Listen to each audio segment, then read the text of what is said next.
అందరికీ నమస్కారం. Stories by అను ఛానల్‌కి స్వాగతం. మీరు వింటున్నది చందమామ కథలు. ఇవాల్టి కథ పేరు విధి నిర్వహణ. కథ స్టార్ట్ చేద్దాం. రామశాస్త్రి నగరంలో పేరున్న వైద్యుడు. ఆ నగరం ఒక నది ఒడ్డున ఉన్నది. నదికి పుష్కరాలు వచ్చిన సందర్భంగా ఒక సాయంకాలం రామశాస్త్రి చిన్ననాటి స్నేహితులు శ్రీహరి, విఠలు ఆయన ఇంటికి వచ్చారు. శ్రీహరి బడి నడిపే పంతులు. విఠలు ఒక చిన్న గ్రామంలో న్యాయాధికారి. రామశాస్త్రి తన మిత్రులను ఊళ్ళో ఉన్న దేవాలయాలన్నిటికీ తిప్పి చీకటి పడే వేళకు ఇంటికి తెచ్చి తన స్నేహితులకు కూడా వంట చేయమని తన భార్యకు చెప్పి ముందు గదిలోకి వచ్చి కూర్చొని తన స్నేహితులతో కబుర్లు చెప్పసాగాడు. అతను తన విధిని నిర్వహించడంలో ఒక్కసారి అక్రమంగా ప్రవర్తించిన మాట తన స్నేహితులతో ఈ విధంగా చెప్పాడు. ఆ ఊళ్ళో ఓ గొప్ప ధనికుడు నెల నెలా విందు చేసి దానికి గొప్ప వాళ్ళను మాత్రమే ఆహ్వానించేవాడు. ఒకసారి రామశాస్త్రికి కూడా ఆహ్వానం వచ్చింది. ఊళ్ళోని గొప్ప వాళ్ళ చిట్టాలో తన పేరు కూడా ఎక్కింది కదా అని ఊరి పెద్దల పరిచయం చేసుకొని తాను తన వృత్తిలో బాగా పైకి రావచ్చునని రామశాస్త్రి ఎంతో సంతోషించాడు. అతను ఉన్నంతలో మంచి బట్టలు కట్టుకొని విందుకు బయలుదేరబోతుండగా ఒక పేదరాలు గోలగా ఏడుస్తూ రామశాస్త్రి కాళ్ళ మీద పడి, నా మొగుడి ప్రాణం నువ్వే కాపాడాలి, 10 మంది సంతానానికి దిక్కు అయినవాడు అకస్మాత్తుగా విరుచుకుపడి పడిపోయాడు అని కళ్ళ నీళ్లతో దీనంగా వేడుకున్నది. రామశాస్త్రి మనసు విందు మీద ఉంది. అదీ కాక ఈ పేదరాలి మొగుడికి వైద్యం చేసినందువల్ల తనకేమీ లాభం ఉండదు. అందుకని అతను తొందర పని మీద వెళ్తున్నాను అని వెళ్ళిపోయాడు. అయితే ఏదో అవాంతరం వచ్చి ఆ రోజు ఆ విందు వాయిదా పడింది. రామశాస్త్రి ఇంటికి తిరిగి వచ్చి ఆ పేదరాలి ఇల్లు కనుక్కొని వెళ్ళేసరికి అంతా మించిపోయింది. సమయానికి చికిత్స జరగక ఆమె భర్త చనిపోయాడు. ఈ ఒక్క సందర్భంలో తప్పిస్తే నేను నా విధి నిర్వహణలో మరెన్నడూ పొరపాటు చేయలేదు అన్నాడు రామశాస్త్రి.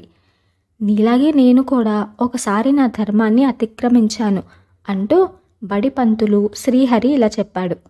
అతను పని చేసేది జమీందారు గారి బడిలో. అందులో జమీందారు గారి అబ్బాయి చదువుకునేవాడు. అయినా అది తమ బడే కనుక చదువు విషయంలో అశ్రద్ధ చేస్తూ కూడా విద్యార్థులతో మొదటివాడుగా ఉండేవాడు. ఆ బడిలో ఒక రైతు కొడుకు చేరాడు. వాడు చాలా చురుకైనవాడు. ప్రతి విషయంలో వాడు జమీందారి గారి అబ్బాయిని మించి ఉండేవాడు.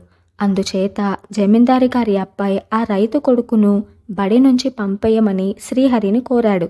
వాడు చెప్పినట్లు చెయ్యకపోతే తన ఉద్యోగం ఎక్కడ ఊడుతుందోనని శ్రీహరి ఆ రైతు కొడుకును చెప్పని పాఠాలలో ప్రశ్నలు వేసి ఆ పాఠాలు ఇంకా చెప్పలేదన్నందుకు వాడి మీద ఇంత ఎత్తులేచి వాణ్ణి ఒకనాడు బడి నుంచి వెళ్ళగొట్టాడు.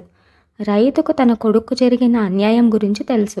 అయినా అతను జమీందారుకు భయపడి మెదలకుండా ఊరుకున్నాడు. ఈ విధంగా చదువుకొని ఎంతో పైకి రావాల్సిన రైతు కొడుకు తండ్రితో పాటు పొలం పనులు చేసుకోవాల్సి వచ్చింది. మీలాగే నేను కూడా ఒకసారి నా విధిని నిర్వర్తించలేకపోయాను అంటూ న్యాయాధికారి విఠలు ఇలా చెప్పాడు. ఒకసారి అతని దగ్గరికి ఒక వివాదం వచ్చింది. ఒక పెద్ద వ్యాపారి తన జాగాలో పెద్ద భవంతి కట్టుకున్నాడు. అతని స్థలాన్ని ఆనుకునే ఒక కాపు స్థలము, గుడిసె ఉన్నాయి. ఎంతగా అడిగినా కాపు ఆ స్థలాన్ని వ్యాపారికి అమ్మలేదు.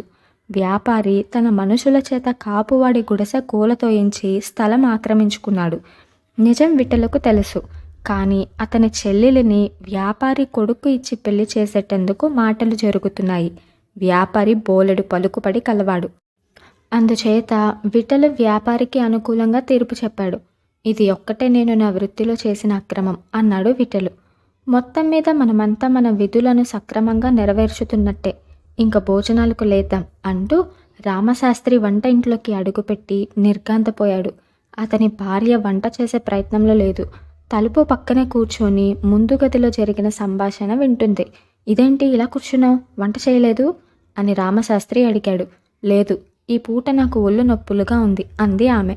రామశాస్త్రికి ఒళ్ళు మండిపోయింది. ఆ సమయానికి పూటకూళ్ళ ఇల్లు కూడా కట్టేసి ఉంటారు.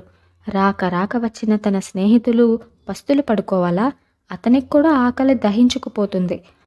ఆ కోపంతోనూ ఆకలితోనూ అతను తన భార్య మీద చేయి చేసుకోపోయాడు. ఆగండి, నేను ఒక్కసారి నా విధి నిర్వర్తించినందుకే నన్ను కొట్టొచ్చారు. ఏం మునిగిపోయిందని? ఒక పూట తిండి లేకపోతే ఎవరమూ చచ్చిపోం. వైద్యుడు తన విధి నిర్వర్తించకపోతే నిండు ప్రాణం పోతుంది. గురువు విద్యార్థి పట్ల అక్రమంగా ప్రవర్తిస్తే వాడి జీవితం భ్రష్టు అయిపోతుంది. న్యాయాధికారి అక్రమంగా ప్రవర్తిస్తే ఒక మనిషి అనవసరంగా శిక్షకు గురవుతాడు. ఈ వృత్తులను చేసేవాళ్ళు ఒక్కసారి తమ విధి నిర్వహణలో పొరపాటు చేసినా క్షమించరాదు. ముందు మీ ముగ్గురు ఈ విషయం తెలుసుకోవాలి. మీరు బయటికి వెళ్ళినప్పుడే వంట చేసేసాను, కాళ్ళు కడుక్కొని రండి, వడ్డించేస్తాను అన్నది రామశాస్త్రి భార్య. ఇదండి ఇవాల్టి కథ. ఆగండి, మీరు ఇంకా మన ఛానల్ని సబ్స్క్రైబ్ చేసుకోలేదా? వెంటనే సబ్స్క్రైబ్ చేసుకోండి.